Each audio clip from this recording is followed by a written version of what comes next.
देश धर्म पर मिटने वाला शेर शिवा का छावा था, महापराक्रमी परम प्रतापी एक ही शंभू राजा था, असे छत्रपती संभाजी महाराज यांच्या अतिशय भव्य सुंदर अशा पुतळ्याचं अनावरण करण्याची संधी या ठिकाणी मला मिळाली।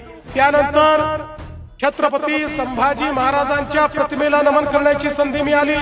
इथनं मी सांगलीला चाललो आहे, त्या ठिकाणी पुण्यश्लोक अहिल्यादेवी होळकर यांच्या पुतळ्याचं उद्घाटन आम्ही करणार आहोत आणि तिथनं पुण्याला जाऊन पुन्हा छत्रपती शिवाजी महाराजांच्या एका स्मारकाचं उद्घाटन करणार आहोत। त्यामुळे आजचा खरा हा दिवस हिंदवी साम्राज्याला पूर्णपणे समर्पित अशा प्रकारचा दिवस आज मला व्यतीत करण्याची संधी मिळाली आहे।